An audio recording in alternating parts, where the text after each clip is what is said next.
Hello दोस्तों, आज हम लोग इकोलॉजी का एक बहुत ही इम्पोर्टेंट टॉपिक पढ़ने वाले हैं, लेवल ऑफ ऑर्गेनाइजेशन के बारे में। तो ये लेवल ऑफ ऑर्गेनाइजेशन क्या होता है, इससे पहले आपको थोड़ा सा बेसिक जो है इकोलॉजी को समझना पड़ेगा। इकोलॉजी है क्या?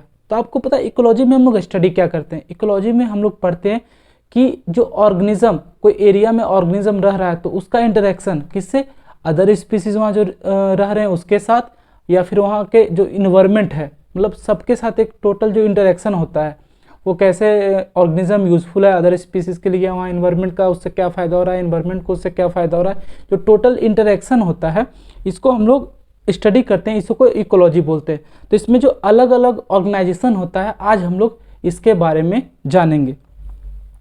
तो यहाँ पे आप देखेंगे इकोलॉजी का जो अलग अलग ऑर्गेनाइजेशन है उसमें आ जाएगा इंडिविजुअल, आ जाएगा पॉपुलेशन, आ जाएगा कम्युनिटी, आ जाएगा इकोसिस्टम, आ जाएगा बायोम, आ जाएगा बायोस्फीयर, आ जाएगा। तो आज हम लोग मेनली जो ये आपका जो पॉइंट दिख रहा है 6, इसके बारे में डिस्कस करेंगे। तो ये बेसिक जो टर्म्स हैं आपको याद भी हो जाएगा और ये समझ में आ जाएगा ये सब है क्या।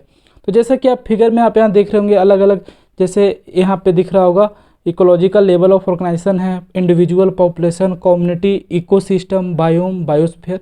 तो आज हम लोग इसको समझने का कोशिश करेंगे। सबसे पहले इंडिविजुअल, तो जैसा आपको नाम से लग रहा है इंडिविजुअल मतलब अकेला। एक इकोलॉजी में एक लेवल ऑफ ऑर्गेनाइजेशन जो बेसिक यहाँ पे आप देखेंगे वो है इंडिविजुअल, एक अकेला आदमी, वो इंडिपेंडेंटली काम करता है, किसी को उसकी ज़रूरत नहीं है, वो डिपेंडेंट नहीं है। इट में भी क्या प्लांट हो सकता है, एनिमल हो सकता है, बैक्टीरिया हो जाता है, फंजा होता है, मतलब वो अकेले रहना पसंद करता है। तो इसको हम लोग एज ए इंडिविजुअल इसको काउंट करेंगे लेवल ऑफ ऑर्गेनाइजेशन का। दूसरा आ जाएगा पॉपुलेशन। अब पॉपुलेशन क्या हो जाएगा, मतलब एक ही स्पीसीज, मतलब ऐसा नहीं कि अलग अलग, एक ही स्पीसीज। अगर मान लीजिए कोई इंसेक्ट है सेम स्पीसीज का, तो वो इंसेक्ट सारा एक ही साथ रहेगा। होता है ना, कुछ लोग झुंड में रहते हैं इस टाइप का। आप अगर लार्जर अथी में, लार्जर एक्सपेक्ट में देखो, अगर हाथी है तो वो एक साथ रह रहा है, शेर है तो एक साथ रह रहा है, इंसेक्ट, तो जो भी एक ग्रुप सेम स्पीसीज का एक साथ रह रहे हैं उसको हम लोग क्या बोलते हैं, उसको बोलते हैं हम लोग पॉपुलेशन। उसके बाद तीसरा जो आपका लेवल ऑफ ऑर्गेनाइजेशन आप देखेंगे वो है कम्युनिटी। अब कम्युनिटी में क्या होगा, मान लीजिए एक एरिया है, एक एरिया, उसमें अलग अलग स्पीसीज अलग अलग जगह पे रह रहे हैं। जैसे आप मान लीजिए एक आप हम लोग एक इकोसिस्टम ले लेते हैं, मान लीजिए समुद्र ले लेते हैं, वाटर ले लेते हैं, वहाँ पे आप देखेंगे फिश भी है, उसके बाद शार्क्स भी है, डॉल्फिन भी है, अलग अलग, और एक्वेटिक जो एनिमल्स पाए जाते हैं, एक्वेटिक प्राणी पाए जाते हैं, वो अलग अलग जगह पे रहते हैं। तो देखिए एक ही एरिया में अलग अलग लोग रह रहे हैं, अलग अलग लोग रह रहे हैं। एज ए ब्रॉड एक्सपेक्ट में देखें तो ये क्या हो जाएगा, कम्युनिटी हो जाएगा। मतलब एक जगह पे अलग अलग स्पीसीज का सबसे पहले पॉपुलेशन है, वो पॉपुलेशन एक साथ रह रहा है, तो उसको हम लोग कम्युनिटी बोलेंगे। यहाँ पे देखेंगे in ecology the term community और more appropriately biotic community refers to the population of different kinds of organism living together and sharing the same habitat. मतलब एक एरिया में अलग अलग पॉपुलेशन है लेकिन वो सेम हैबिटेट यूज़ कर रहे हैं, तो इसको हम लोग बोलते हैं कम्युनिटी। अब कैरेक्टरिस्टिक्स कम्युनिटी का क्या है, मतलब स्ट्रक्चर क्या है, the role played by its variate population. मतलब कैसे हम लोग पता चलता है, यहाँ पे देखेंगे the characteristics pattern of the community is termed as the structure of community and is determined by. तो कैसे डिटरमाइन हम लोग करते हैं, तो सबसे पहला इसका क्या, the role places by its various population. मतलब जो अलग अलग पॉपुलेशन है, पॉपुलेशन क्या हो जाएगा, ग्रुप ऑफ स्पीसीज है, ग्रुप ऑफ, आप एक ऐसा भी बोल सकते हैं पॉपुलेशन का डिफिनेशन, ग्रुप ऑफ इंडिविजुअल्स। जब पहले इंडिविजुअल तो एक सिंगल था, लेकिन अब उसको एक स्पीसीज को अगर इकट्ठा ले आए तो वो क्या बच जाएगा, पॉपुलेशन हो जाएगा। तो ग्रुप ऑफ इंडिविजुअल का वेरियस रोल जो है उस एरिया में। नेक्स्ट क्या है, the range of its various population, इस वेरियस पॉपुलेशन का रेंज क्या है। उसके बाद क्या है, the type of area that is inhabited by the population of the community, जो अलग अलग एरिया वहाँ पे रिसाइड कर रहे हैं population. The diversity of species in the community, अब कितने टाइप के स्पीसीज, अब मान लीजिए अगर हम लोग कम्युनिटी बोल सकते हैं तो होता है 4 या 5 टाइप का अलग अलग स्पीसीज हो, तो यहाँ पे कितना ज़्यादा टाइप का स्पीसीज होगा। The interaction between the population of the community inhabiting the area, अब जैसे अलग अलग स्पीसीज रह रहे हैं सेम एरिया में, तो उन दोनों के बीच में आपस में इंटरेक्शन कितना हो रहा है, इस पे भी डिपेंड करेगा। अब जो हम लोग टाइप्स ऑफ कम्युनिटी देखेंगे तो इसमें मेनली 2 टाइप का कम्युनिटीज आता है, major community, minor community. Major community क्या होगा, सेल्फ सस्टेनिंग होगा, उसके बाद इंडिपेंडेंट होगा।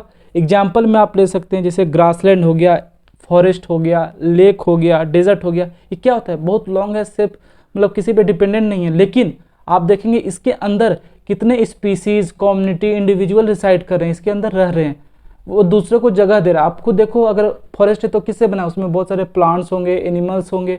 डेजर्ट हो गया, डेजर्ट में भी बहुत सारे लिविंग बींग होंगे, लिविंग थिंग्स होंगे, अलग अलग जीव होंगे।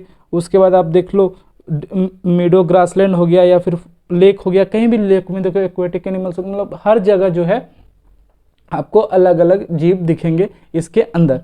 तो ये हो जाएगा मेजर कम्युनिटी। मेजर कम्युनिटी के अंदर आप याद रखना, एक मेजर आप एक एरिया ले लो जिसके अंदर बहुत सारे एनिमल्स जो हैं उसमें रह रहे हैं, डिपेंडेंट है उस एरिया पे। माइनर कम्युनिटी क्या हो जाएगा, मेजर में हमने पढ़ा जो पूरा इंडिपेंडेंट है, किसी उसको जरूरत नहीं है, वो सेल्फ सस्टेनिंग है। लेकिन माइनर कम्युनिटीज क्या हो जाएगा, माइनर कम्युनिटी हो जाएगा जो मेजर कम्युनिटी के अंदर रहते हैं। अब मेजर कम्युनिटी के अंदर क्या हो गया, जैसे मान लीजिए फॉरेस्ट में प्लांट का पॉपुलेशन हो गया, उसके बाद population of animals in forest हो गया, उसके बाद बैक्टीरिया और फंजाई का पॉपुलेशन हो गया। तो मतलब जो मेजर कम्युनिटी पे यहाँ पे आप देखोगे माइनर कम्युनिटी क्या है, डिपेंडेंट है। ये हो जाएगा टाइप। उसके बाद हम लोग जानते हैं जो चौथा हम लोग का लेवल है ऑर्गेनाइजेशन का, वो है इकोसिस्टम। तो देखिए इकोसिस्टम तो बहुत ही वास्ट है, पर मैं कोशिश करूँगा स्मॉल में समझाने का, और इसके बाद हो सके तो इस पर एक सेपरेट वीडियो लेके आऊँगा। तो यहाँ पे देखिए इकोसिस्टम क्या है। The ecosystem is the structural and functional unit of ecology where the living organism interact with each other and the surrounding environment. Ecosystem में क्या होता है, जो ऑर्गेनिज्म है वो आपस में इंटरेक्ट करते हैं, और क्या होता है कि सराउंडिंग से वो कैसे यूजफुल है, सराउंडिंग से कैसे इंटरेक्शन करते हैं, कैसे एक दूसरे के लिए हेल्पफुल हैं, इसके बारे में हम लोग इकोसिस्टम में देखते हैं। In other word N ecosystem is a chain of interactions between organism and their environment. यहाँ पे ऑर्गेनिज्म और उसका इन्वायरमेंट में जो इंटरेक्शन हो रहा है इसी को हम लोग इकोसिस्टम बोलते हैं। जो इकोसिस्टम था पहले किसने यूज किया था एजी टेंसली ने यूज किया था, कब, 1935 में। अब हम लोग टाइप ऑफ इकोसिस्टम देखते हैं। तो देखिए अलग अलग टाइप का इकोसिस्टम है, तो मेनली दो टाइप का होता है, terrestrial ecosystem, aquatic ecosystem. Terrestrial क्या हो जाएगा, लैंड, एक्वेटिक क्या हो जाएगा, वाटर। तो देखिए टेरेस्ट्रियल पे अलग अलग इकोसिस्टम बनेगा, उसके बाद एक्वेटिक में भी अलग इकोसिस्टम रहेगा। तो हम लोग उसके बारे में थोड़ा सा जान लेते हैं। यहाँ पे आप टेरेस्ट्रियल इकोसिस्टम देखेंगे तो terrestrial ecosystem are exclusively land based ecosystem. जैसा मैंने आपको बताया था ये क्या जमीन पे होगा। There are different types of terrestrial ecosystem distributed around various ecological zones, geological zones. तो अब देखिए लैंड पे तो अलग अलग इकोसिस्टम होगा। तो अलग अलग इकोसिस्टम कैसे होगा, अगर मान लीजिए एक जंगल है तो उसका एक अलग इकोसिस्टम होगा, ग्रासलैंड उसका अलग होगा, टुंड्रा इकोसिस्टम अलग होगा, डेजर्ट इकोसिस्टम अलग होगा। तो हम लोग थोड़ा सा इसके बारे में थोड़ा सा जान लेते हैं। सबसे पहले फॉरेस्ट इकोसिस्टम देखते हैं। A forest ecosystem consist of several plants. अगर जंगल में जाएंगे तो जंगल का इकोसिस्टम आपको ऐसा तो है ना कि जो रेगिस्तान है उसके जैसा इकोसिस्टम यहाँ पे मिलेगा। जो रेगिस्तान में मिलता है सारे जीव आपको जंगल में नहीं मिल सकते हैं, जो जंगल में मिलेंगे वो सारे जीव रेगिस्तान में नहीं मिल जाएंगे, दोनों का फंक्शन बहुत ज़्यादा अलग होगा। तो यही बोला गया है कि इन forest ecosystem consist of several plants, animals and microorganisms that live in coordination with the biotic factors of their environment. Forest help in maintaining the temperature of the earth and the measure carbon sink. यहाँ पे बोला है कि देखिए जो forest में लोग रहते हैं वो कोऑर्डिनेशन कैसे करते हैं, बायोटिक फैक्टर से कैसे कोऑर्डिनेशन होता है इसमें फॉरेस्ट इकोसिस्टम में, ये बात की है।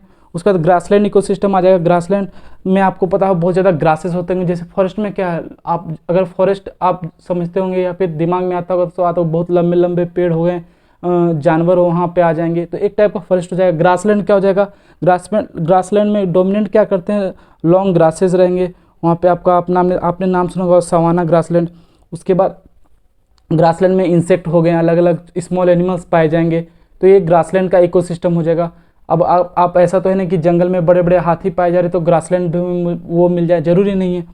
उसके बाद आपका हो जाएगा टुंड्रा इकोसिस्टम। ये क्या होता है कि अगर मान लीजिए कोई रेनफॉल वगैरह होता है, जहाँ रेनफॉल नहीं होता है, जहाँ आइस बहुत ज़्यादा होता है, तो क्या होता है कि अगर वहाँ का छोटा छोटा प्लांट है वो आइसी कवर हो जाता है, उसी को हम लोग टुंड्रा इकोसिस्टम बोलते हैं। उसके बाद आ गया डेजर्ट इकोसिस्टम। डेजर्ट मतलब मरुस्थल वो हो जाएगा, वहाँ पे बहुत कम पानी पड़ेगा, वहाँ हॉट और ह्यूमिड रीजन रहेगा, आपको पता है वहाँ सर्वाइबिलिटी बहुत ही मुश्किल से होगा।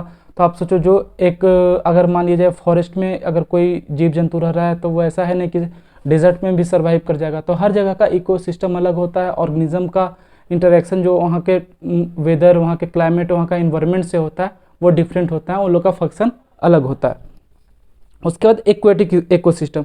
तो एक्वेटिक इकोसिस्टम में मेनली आप देख लो फ्रेश वाटर इकोसिस्टम आ जाएगा, मरीन इकोसिस्टम आ जाएगा। फ्रेश वाटर क्या हो जाएगा, फ्रेश वाटर मतलब जैसे पानी जो है खारा नहीं है, शुद्ध है वो पीने के लिए, तो उसमें अलग अलग तरह के जीव रहते हैं। उसके बाद मरीन इकोसिस्टम वो अलग रहेंगे, तो इसके बारे में एक्वेटिक इकोसिस्टम में बात किया गया है। तो यहाँ पे आप देखेंगे फ्रेश वाटर इकोसिस्टम क्या हो गया, the fresh water ecosystem is an aquatic ecosystem then includes lakes, ponds, rivers, streams and wetlands, this have no salt content in contrast with the marine ecosystem. अब देखिए इसमें क्या बोल रहे हैं, जो आपका फ्रेश वाटर इकोसिस्टम इसमें क्या क्या आ जाएगा, लेक्स आ जाएगा, पॉन्ड्स आ जाएगा, रिवर आ जाएगा, स्ट्रीम आ जाएगा, वेटलैंड आ जाएगा।